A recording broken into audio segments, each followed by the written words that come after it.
You're listening to the 95 podcast from the team at 95 Network, where we host conversations specifically designed to support leaders in small and mid-sized churches.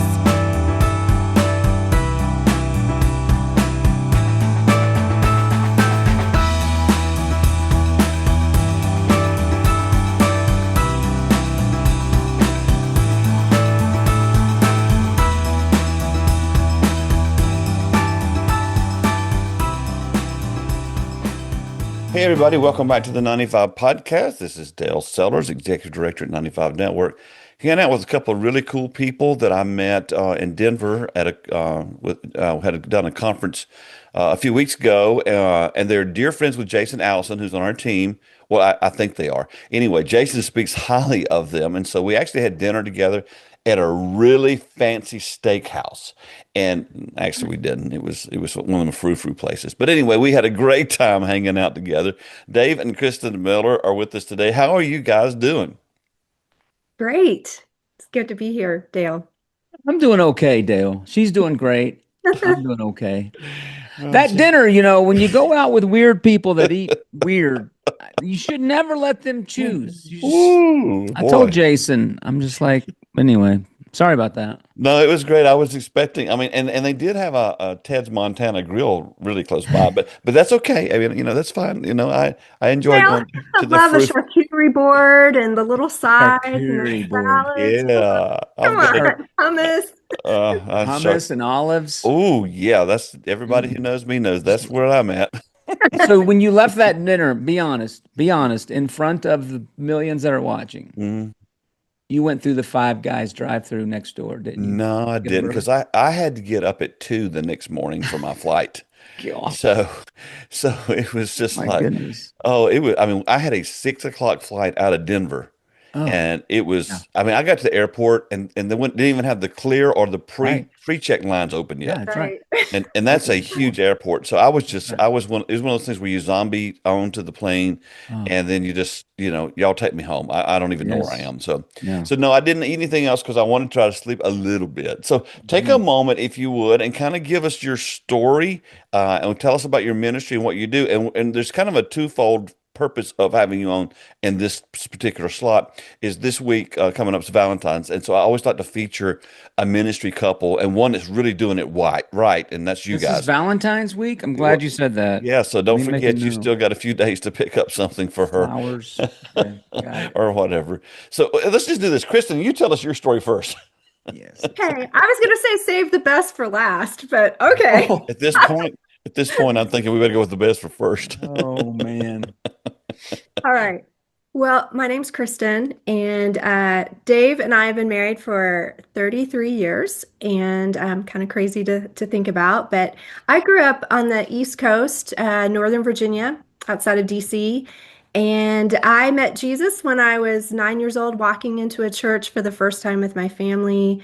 I had lived a lot of life up to those 9 years, and in that moment, felt like I hope there's something that I've been looking for in there. And it took, some gradual time, but I knew the moment I walked in, we were greeted with this wonderful lady named Nancy.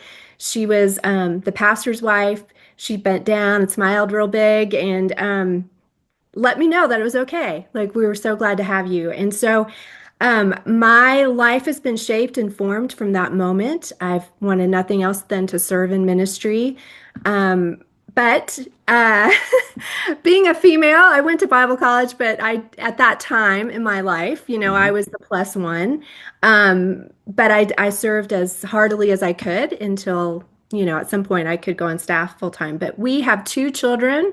We got married, and this is going to really date us, in 92, had our kids in 93, 94, a son and daughter. And so quickly, motherhood was in the mix. But we've lived in several places across the country, currently now in Denver, as you mentioned, but we've served in churches all over. And, it's my heartbeat to continue, even to help the next generation of leaders and those raising them up. Well, if you want to date people, Gina and I got married in 82. Oh, there you go. And she was 19 and I was 20. All right. So now we were on the road in those days, and so we waited a few years before we had our first children. In fact, our You're last smart. daughter was born in '93. Yeah. But the first Tiffany was born in '88, and Hannah was born in '90. But now we're in that phase of grandparenting, which is just wonderful as well. But yeah, that makes you feel dated when you've been married. Did you say 33 years? 33. And we've been married 43 years, and so Wow. Okay. and which is it's fun to bring that up this particular Yeah. week, because we're kind of dinosaurs, people who've been married, this long, and it's been nothing but bliss. I mean, just a complete Mhm. for my wife. She's just had it so good. I'm just kidding.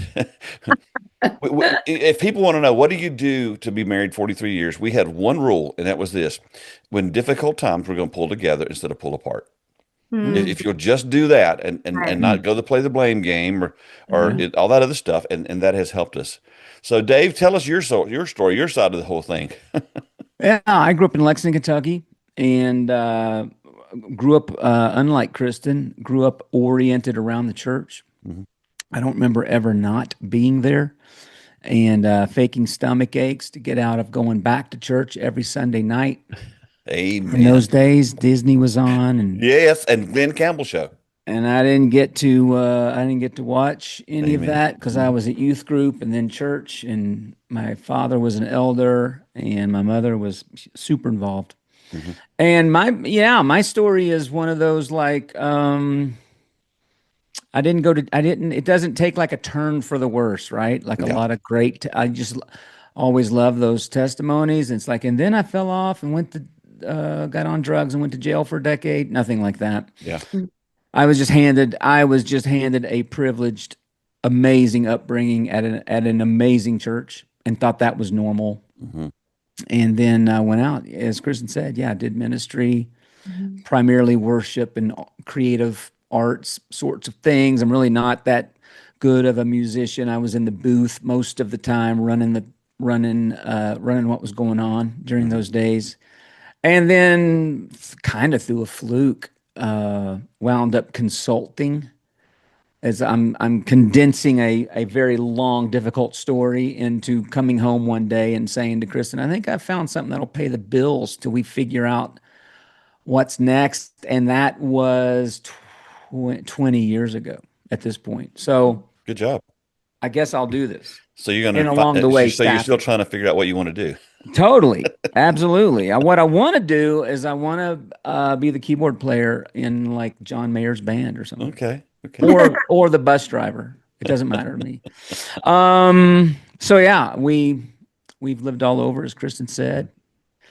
We had our kids early, our 20s. We jokingly said often that we're going to have some fun in our 40s. So we were empty nest and we downsized quickly Mhm. in our early 40s.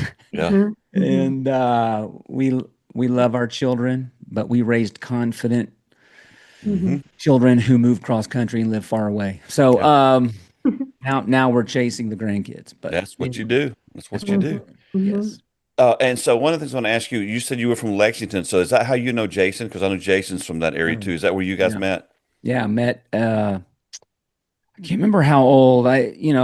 Elementary school, played basketball together on teams. I'm more of a baseball guy today, so I remember watching him Mhm. play baseball a lot in those days, Yeah. but I was number 10, he was number 11, I think, on the basketball team. We were like the little mouthy guards that bossed everyone around, as you can imagine. I can imagine. Yeah. Yes. So that's what we did growing Yeah. up. And Jason then he was moved away. Well, he was Then he actually a moved college away. baseball player too. Most people That's don't know right. about Jason Allison. That's We right. we actually have a superstar on our team. I know. Yeah. So anyway, It's been so great to get reconnected with him. well, he's Last- spoken highly of you multiple times Yeah. over the years that I've known him, and then we had the chance to connect with you guys. Had a wonderful meal together that Yeah. night, and you told me about your ministry and what I have discovered. I didn't even know people did what y'all do, but I have They discovered don't. that, Smart people don't do this. well, actually, what Dale. I'm discovering is it's becoming a really big deal. I've met several or come in contact with several people lately who are doing what you're doing. So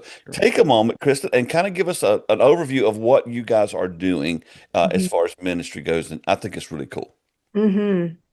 Well, we focus on residency, which basically, we try to help churches with residency, but really the idea kind of originates, I think, at least in our minds. That was kind of our introduction to that concept through the hospital. So way back when we had our first child, Seth, our son, had multiple or two forms of kidney disease while I was pregnant with him. And so we had to go to a teaching hospital, University of Kentucky at the time, that's where we were living, and twice a week went to the hospital, and every time was checked by the high risk obstetrician along with his, multiple residents behind him.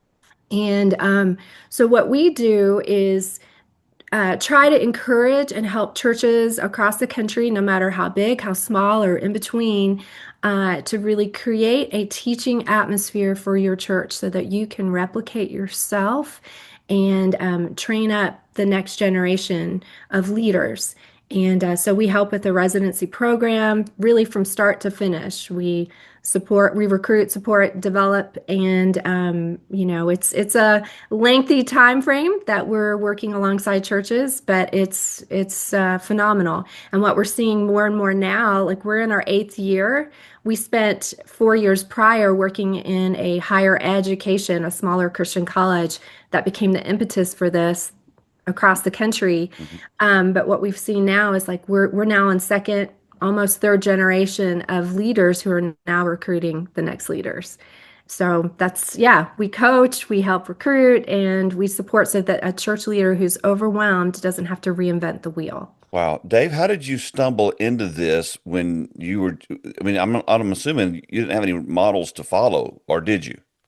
Well, there are amazing churches that have been doing this a long, long time. 12 Okay. Stones in Atlanta Yeah. was probably had friends down there, and they were highly influential. The consulting thing for me personally, helping churches do a variety of things, just like you do with vision and finding architects and raising money and getting, launching campuses or whatever, building their first building or building their last building. It doesn't matter, but man, it just felt like every time there were more people issues than there were money or vision or strategy process issues.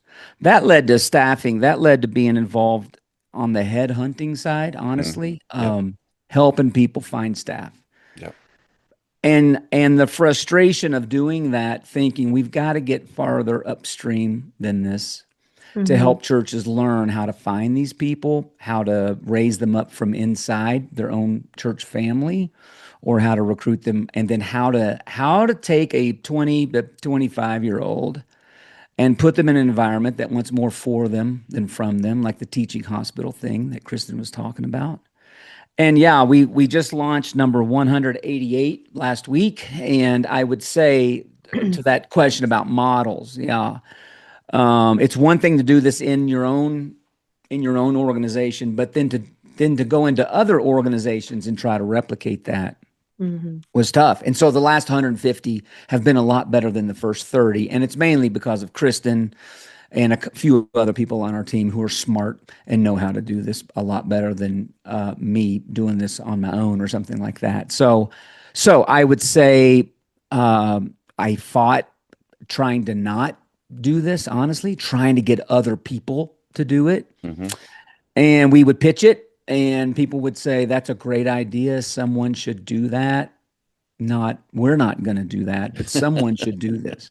And so we just out of I think it was Seth Godin that says, what's the problem you're in love with? What's the stay in love with that problem. And the problem we're in love with is helping these churches and smaller organizations hire young people and then not have them quit or have them get run off. How can we help them still be there year 7?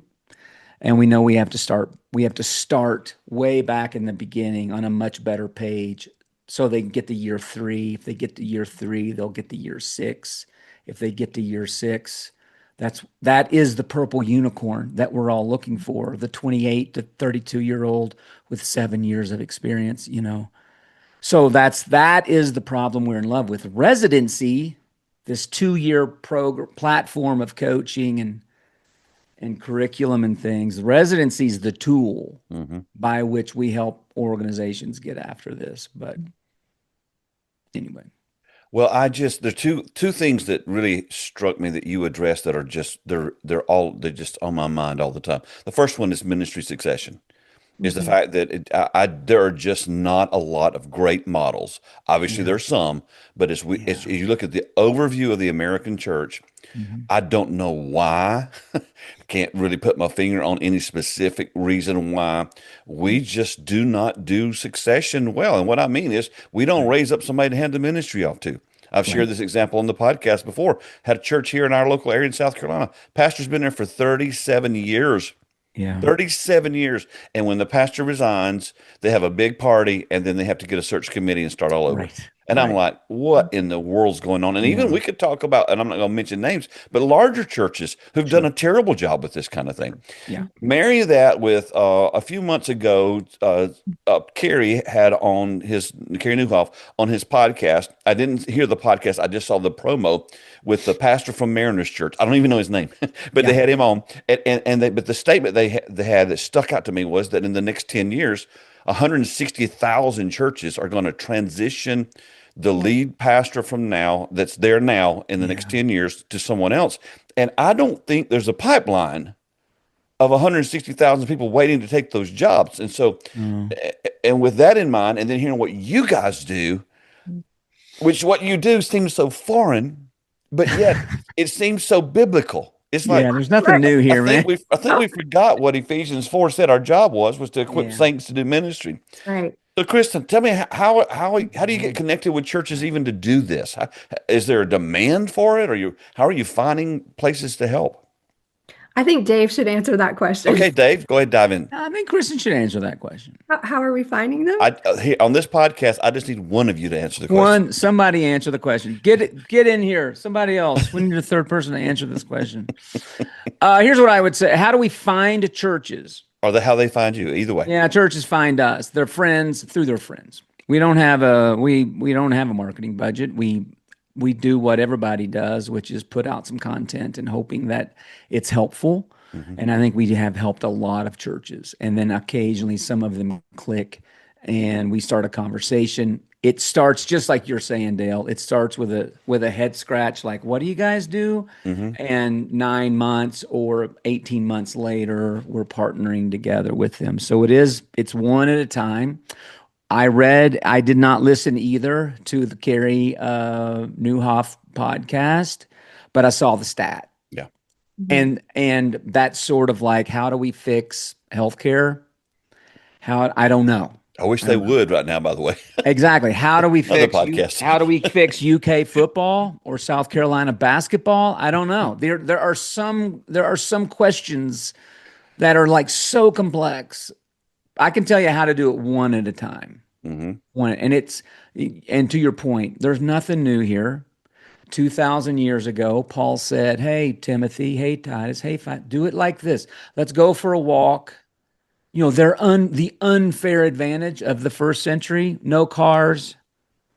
Let's say you and me walk for days and hold a revival. We would not need a diet or a health coach. We wouldn't need a therapist. We would have worked it all out by the time we got there.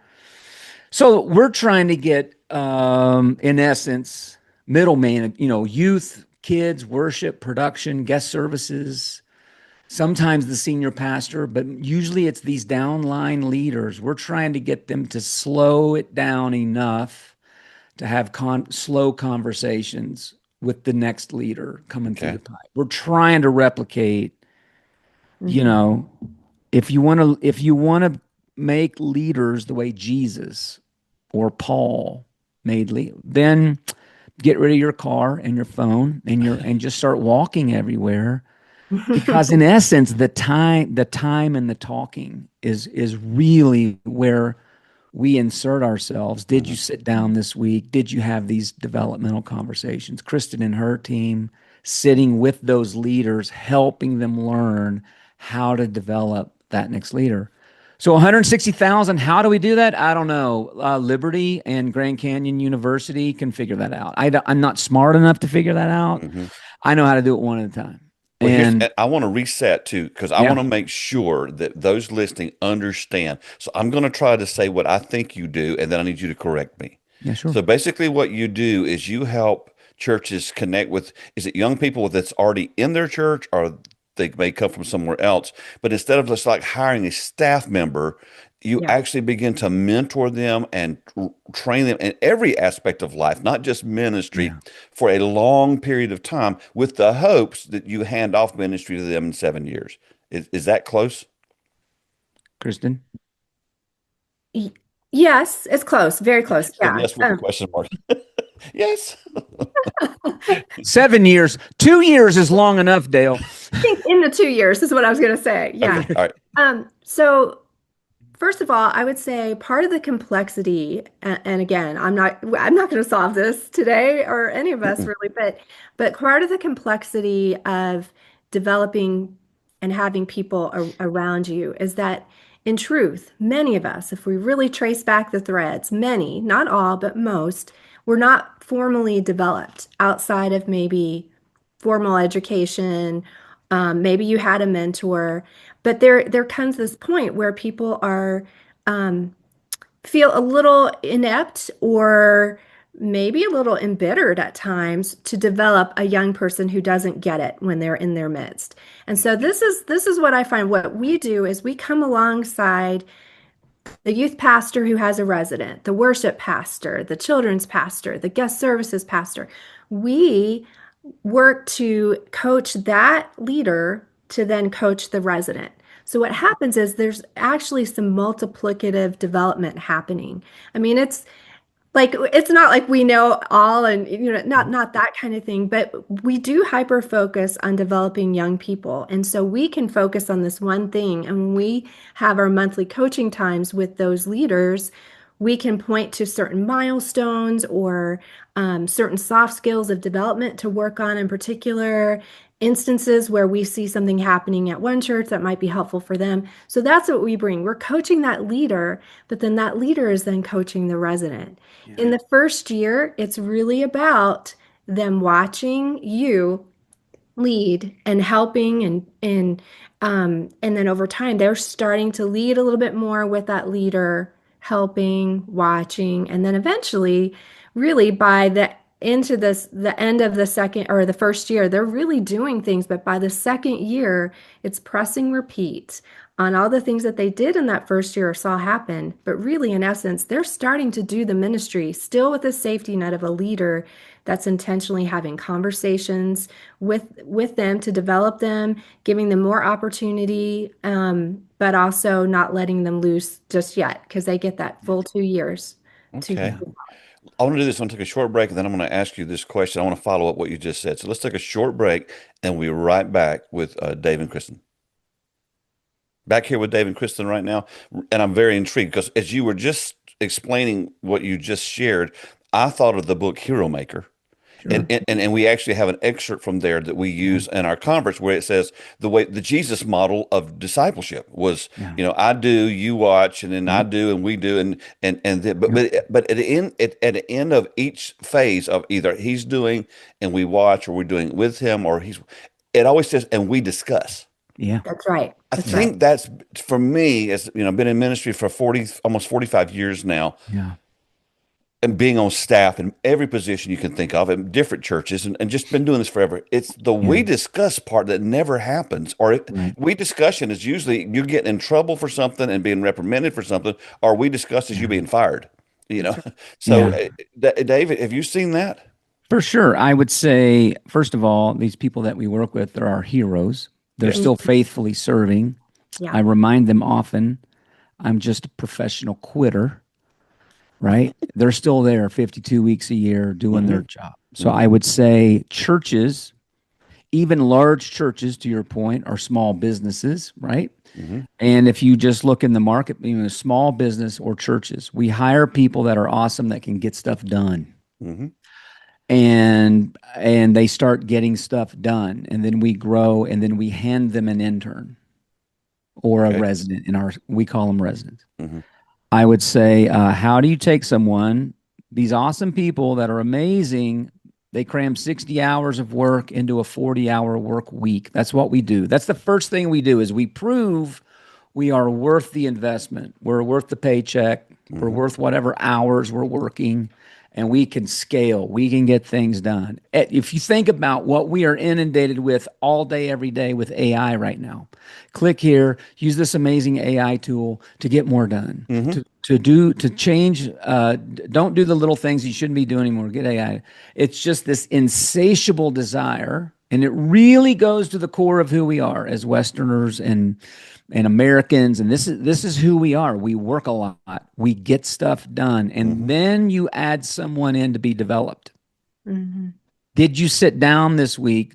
We've got 2 books, 20 topics. One's for the coach, and then one's written for the young resident in their language, and this one's for those middle managers.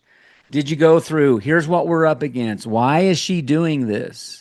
She showed up late. She won't return my emails at midnight. She didn't reply to my Slack Saturday morning and Sunday afternoon. Did you sit down this week and talk about these things?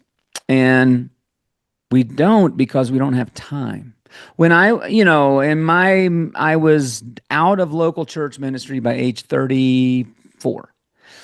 Age 20 to 34. Did I consistently wake up thinking, what can I do to replace myself? Who's the next me? Who's the next? No. I think I did the opposite of that. Well, yeah, exactly. We had some interns. I think I did what I could to make sure I was so valuable they couldn't replace me. Of course. And we don't, and I've never met the church leader who does that on purpose or who does that in an evil way. It's just we have a lot. It's what we were taught. I mean, I'm just thinking. My mind's blowing right now because I'm just thinking that if you had hired me to work for you, the first thing I'm going to tell you is if you'll tell me what you want done, then you won't have to talk to me anymore. I'll get it done. Leave me alone. You'll never talk to me again. Yeah, and that's what a great employee is. That's right. And I would say, so I don't fault them for it. I don't. It's just it's deeply ingrained in us. Yeah, we're pushed off the dock, so to speak, into the deep end, and those that survive get to move on. We all came into ministry, and a bunch of our friends weren't even there 2 years later. They didn't make it 2 years. In those days, though, I mean, I'm talking about the ancient times of the late 1900s, there appeared to be enough people that we could drown a few and still have a youth pastor to hire in 3 or 4 years. I've worked with several. I've got several mega church friends and social. And if you are not in the upper management level, then everybody else was just fodder. I mean, it was just like, I used to tell one of my friends, I said, the problem at your church is you guys take people, you hire them, you wear them out, and then when they drop dead, you step over their body and go, what happened to them? And you keep going. There's no relationship whatsoever with the peon people, if I can say it like that. I'm being facetious. But and then you wonder, where's the secession? Yeah. Why would they want to be part of that? Yeah. I don't. Yeah, I mean, Paige on our team, she says, and I don't know who she stole it from. One size fits one. Yeah. So we've worked with mega churches that fail and mega churches that do a great job. I've worked with, I do believe, Dale, people my age and up, the senior pastors for sure. Sometimes the execs, they're really into this idea of legacy and leaving a legacy, and they're starting to think about it.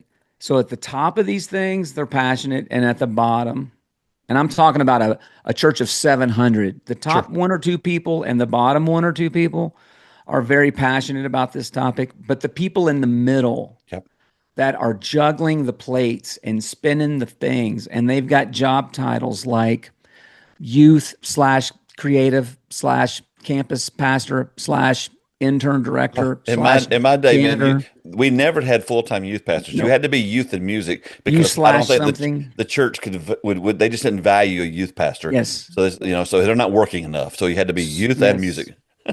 So they are juggling, they're working hard, and they're the ones that have to sit down and have these conversations. Normally, my experience has been the senior pastors at all size churches, some of the biggest and some of the smallest. They're really into this topic. They will sit down. They love bopping in to the residency, taking them to lunch, sitting down, having a conversation, and then off to their next thing. Mhm. The middle man, those middle people that are they're always in the squeeze anyway, right? Yep. Been there many times. This week they're doing a Valentine's Day event probably at their church, Yeah. They just came out of Christmas and New Year's and the kickoff to the next thing. And now we are in the middle of the sprint to Easter. Easter will be here soon. Easter is coming. And so they're the ones that get to execute this stuff. Mm-hmm. In their mind, they're like, nobody really did this for me. Mm-hmm. What do you mean talk?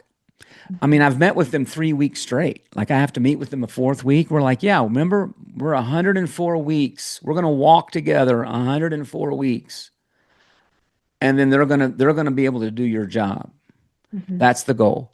Kristin would say highly desired and hireable. We know it's gone really well at 18 months. When I get a buzz, some exec texts me and says, why did Ryan just walk in here and ask me to be a reference for him?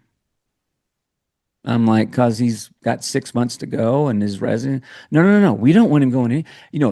There ought to be a fight for these people that are called, gifted, passionate, and now mentored and coached to how to do this. Isn't this biblical discipleship?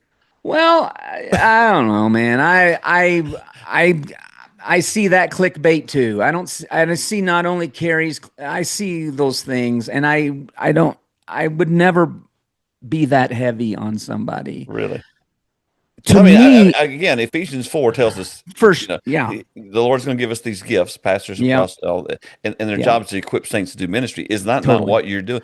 I mean, well, I can tell you, Dale, the ones where it has worked, and Kristin is now on number 13 at some of these churches, 8, 9. They've come back year over year. They add 2 or 3 a year. When someone is counting this, they've counted not only their own ministry. How did you do the things you said you were going to do? And here's your grade card. End of the year kind of reviews. They just had them a couple of months ago. Mm-hmm. When there is some degree of accountability into the system, then it tends to take root at the deepest level. Okay. When this is just a fad, you started by saying, I've talked to a lot of people doing this. Yes. And there are, it appears to be hundreds and hundreds of churches with a residency, and there's a growing number that started with great fanfare and then ended it 3 years later because they couldn't do it. It wasn't what they thought it was going to be. The motivations were maybe a little skewed. We meet them every week. Sure. But when it counts, it tends to take root. It tends to go all the way to the foundation. Back to Kristin's, we're not, a teaching hospital and a regular hospital. You can go have surgery at both. You can go get healed at both. One of them has this additional mission to it. Mm-hmm. Yeah. And we did an interview with a former, she was a pediatrician who became a spiritual formation pastor. And she told me even inside a teaching hospital, there are physicians who love this.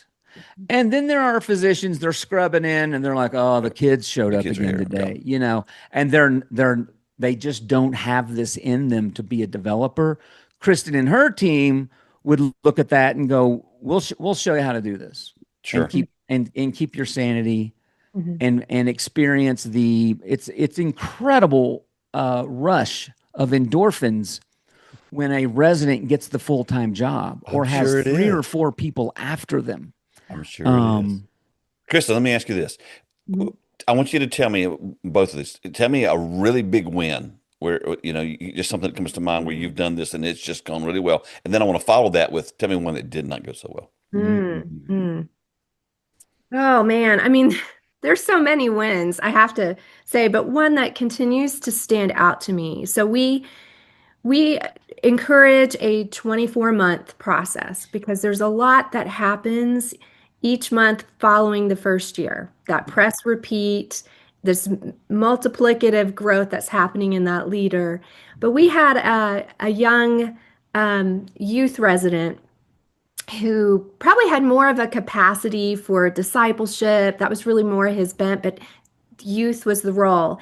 And it just seemed like over and over again we were hearing like, he's a great guy. We really like him, but we're never gonna hire him.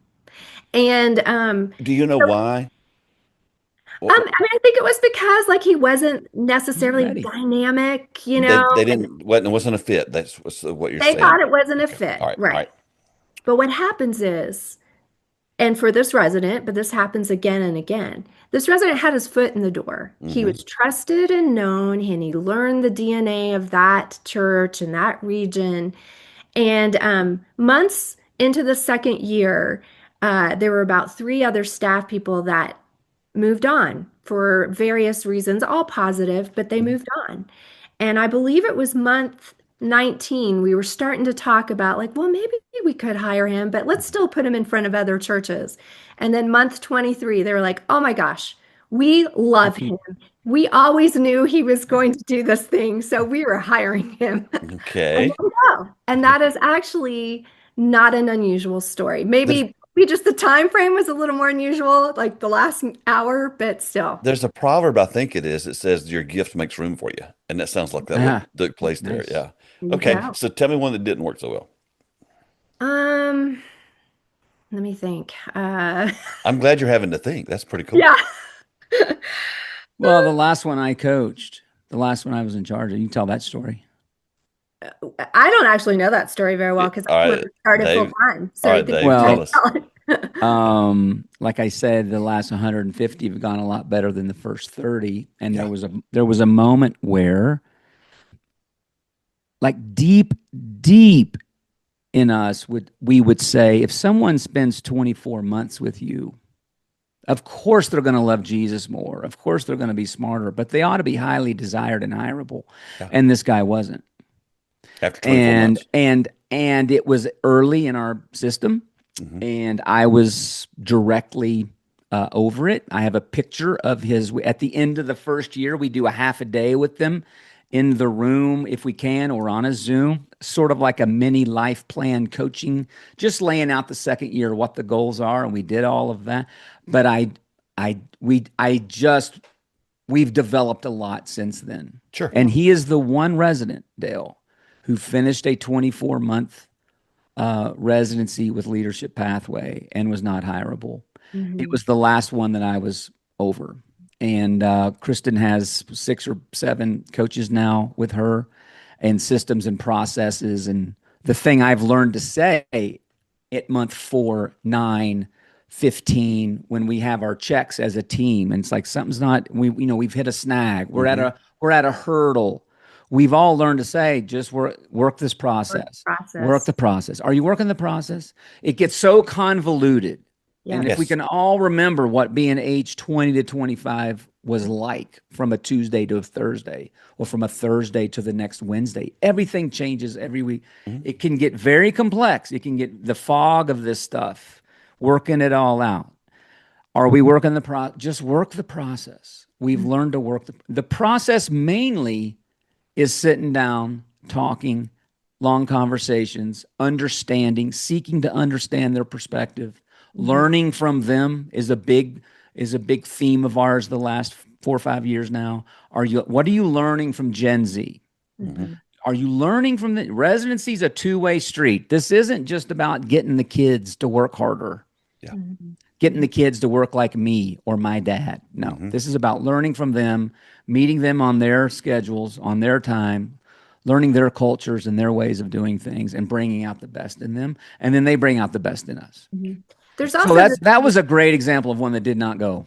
right. It did not go. There's this piece of ownership. This is one of the 7 ingredients that we would say encompass the true leadership development. Like, you can't just have biblical education, can't just have spiritual formation. Yeah. You need a good mental wellness plan, definitely developmental conversations weekly, not that attitude of old where if nothing's broken, you're not hearing from me. Like, no. We have to have this regular conversation. But in addition to those, one of the other ingredients is ownership. And I think this is a big one for Yeah. people because when we think about like working out, and if we get onto a plan and we go to a gym and we find a trainer, personal trainer, and they come up with this regimen of what we're going to eat nutritionally, what our cardio and our strength training is going to be like, and it's all formulated. But if we choose not to show up, that's on us. That's Yep. not on the trainer. However, a coach, in my mind, certainly like with sports or vocal coach or whatever type of coaching scenario, when I think of coaching, they go to great pains. They feel the angst if the team loses, or great celebration if the team wins. And how can they make them better? How can they help them not quit? That's the part that we highly encourage and try to support leaders to do, because often it means you have to try something different. Whatever isn't working up to this point, it's okay. We just need to make an adaptation. Let's try something Mhm. different, because what we can't do is quit. We Yeah. can't let them quit, and we Yeah. can't quit. Yeah. And I think what we're seeing in today's generation Yeah. of church, we just had a lot of quitting on people, and we can't do that anymore. Yeah. Which leads to one of the things I wanted to highlight in this podcast. How do you guys do this together? You're married. In fact, we're doing this podcast. If you're watching the YouTube version, you're in Kristin's in one part of the house, Dave's in the other part of the house. But so how do you do this together as a married couple, Dave? How does it work? I think Kristin should probably answer that Okay, question. that's twice he's thrown it to you. So go ahead. Yeah, yes. Well, one thing, this is probably a little unique to us. We have a similar personality drive in us. We both are Enneagram threes. I don't know if that's That's good. odd. That's odd. It's odd. Not being a three, but both of you being a three. Both of us. Yeah. Usually it's an Yeah, opposite there. No. we do have some nuance. We do have a different wing, but I think that compels us to be on mission together. I think too, like even back when I went to Bible college and then became a mom, like I just was always involved in ministry and had this drive to see, see wins and see the church advance. And so I think in many ways, whether I was on staff or not, I was working with Dave in some Sure. capacity as a high volunteer. And then I went on staff at a church and he was the spouse, which is kind of Yeah. funny. But like he helped serve in my ministry. So I think in some ways we've always kind of been talking about what we do. And I know that's not always normal for people, but I think we find a great desire to be united in this. I think again, as an Enneagram 3, anyone who knows the Enneagram, those are the ones that are achievers. We like to work. I know that sounds crazy. So we have to learn how to balance and temper. And amazingly, I would say, like, I think we even each other out, because there are times when I'm more chill or he's more chill, and it just like we do hold Balances. each other accountable on that. Dave, what do you do to make sure you don't put your marriage second to your ministry? I mean, you didn't even know it was Well, Valentine's week, so here's one thing.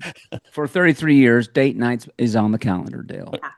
and you honor it. And it's on the calendar. And so when guys say things to me like, this is the first time I've been out with my wife in 6 weeks, I'm like, well, you're an idiot. Yeah, absolutely. You're an idiot. Let's just call it.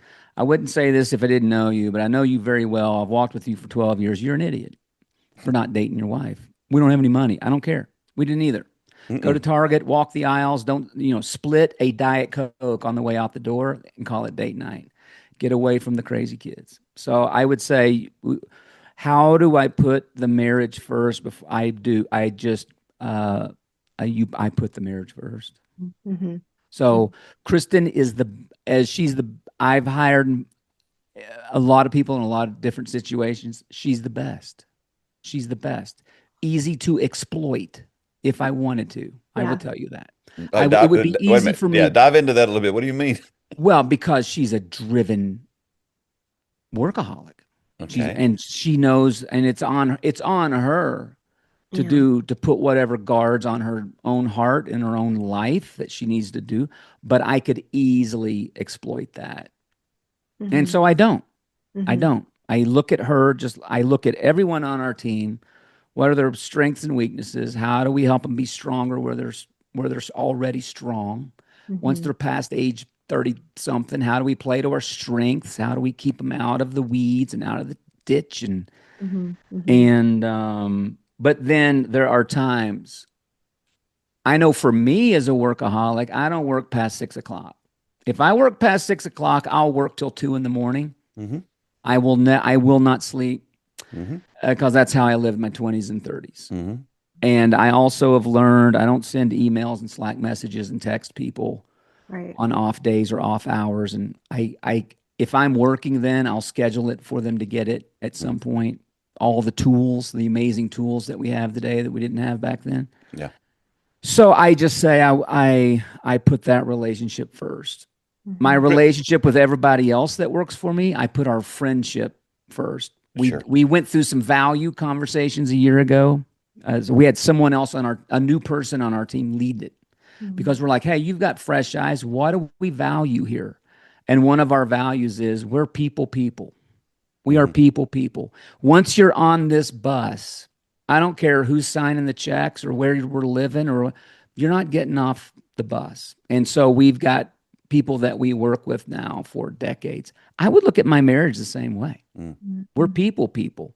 I value that marriage more than I value this performance. That's really and good. I value those friendships more than I value this performance because I want to see. We've got most people we work with are a lot younger than us, as you can imagine. We have people with little kids. Little kids, and I want to be there for their graduations. Kristin, what do y'all do for fun? What do we do for fun? Well, You can't say work. No. We used to say work, Dale. Yeah. That's why I said that. That's right. So we love good food. I'm a foodie, and when I'm cooking, I do like to make meals. But we do like to check out restaurants. I know that's shouldn't be my hobby, but I do love food. It's true. And then like we do like to go see like some great musicals downtown. It just transports me like no other. So we love some good shows. We're concrete people, Dale. We live in Denver. People are like, oh, do you go to the mountains? No. We'll go to Red Rocks to a concert. We'll go to Red Rocks to a show, but we hike the concrete places. That's good. I mean, it's just finding your groove and what you do. That's right. That's what's important. Do you both take a day off every week? Yes. Yeah. He said it much quieter than you do. And the reason I asked that, I've asked that a lot on the podcast because when I'm out even the conference that I did in Denver, and I think I mentioned this to you, Kristin, when we were talking, is that, I always ask, how many of you in the room, there was 40 people in that particular conference, how many of you take a day off every week? And it's always less than 10%. Yeah. Always. And so I'm like, okay, so if you don't take a day off in the week, you probably don't date your spouse. You probably don't spend time with your children. You're always, and I used to hear this growing up that so many pastors and leaders, the ministry is their paramour. Right. The men, I mean, that is, it gets their heart. And so that's why this is important. Yeah. We could talk forever about this kind of stuff. And I think I have a greater understanding.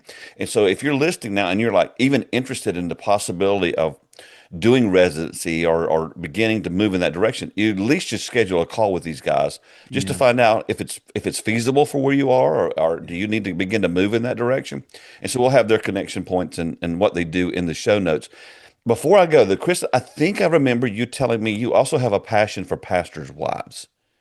Did you mention that to me? Can you we don't have much time left, but just kind of tell me what you do to kind of encourage them. Well, I don't think I have anything formal that I do, but I think really from the very beginning of our marriage, I definitely have always felt like befriending them, having an opportunity to just really encourage them to be as, I don't know, like in the know of what your husband does in a sense, like to support and pray. And so I think it's really a sweet thing for fellow pastors' wives to pray for one another and to go and have coffee together and not feel isolated. Like there's gifting that each of those spouses have to be able to contribute in a positive way. And I think rather than live isolated, we need to support one another because there are added pressures and worrisome concerns that can weigh down a spouse just like their husbands might be Mhm. encountering. And so we're better together. And so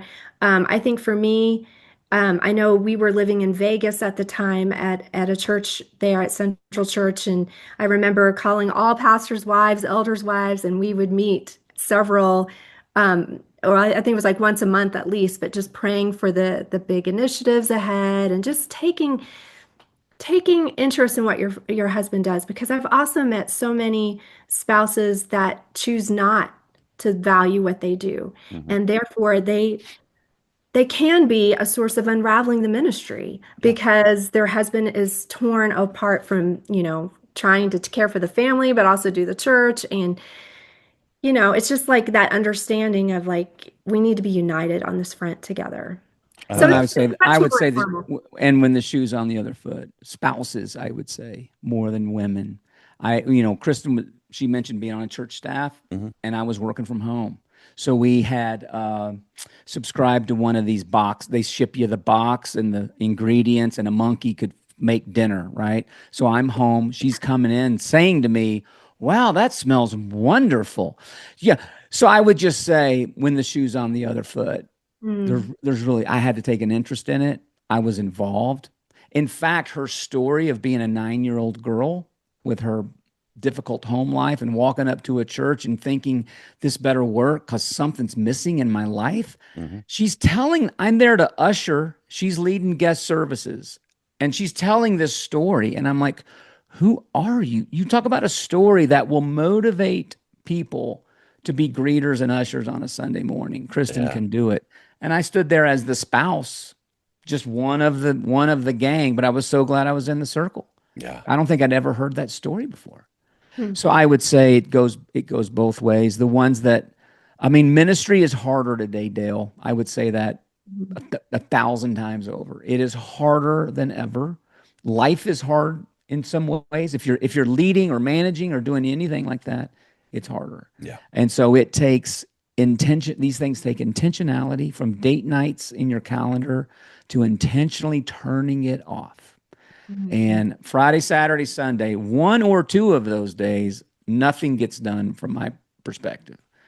Um, Never pick the phone up, Mhm. never log in. One of those days, I'm probably doing something. Mhm. But my life's a lot easier than your average youth pastor at a church of 100 Yep. or a couple of hundred. It's way easier. What I do is easy compared to what those people do. So these things with marriages and your spouse, great intentionality is what I would say. And one of the things I want to encourage you to do as a listener, if you're like, man, my marriage needs help, reach out to these guys. They would love to talk to you. I know, I mean, just spending time with them. They're a great resource. Man, thank y'all for taking the time to join Yeah, me. As I said, we could go on and on and on, but life goes on, as you said. And that's right. so we're going to have all the connection points of what you do, your email, everything in the show Mhm. notes. Yep. And so, folks, if you want to get in touch with them, please do. I think you'll find them to be as much fun as I found them to be. And maybe one day you get to go to a crazy metro type restaurant with them instead of a steakhouse. It'll be awesome. Yeah, let's do it. So thanks again for joining me. I love it. Thanks, Dale. Thanks for what you do. 95 you. Network. Thanks for listening to the 95 Podcast. We look forward to sharing another episode with you next week. In the meantime, visit our website at 95network.org. The website is loaded with great resources created for small and mid-sized church leaders. Until next time, have a great week.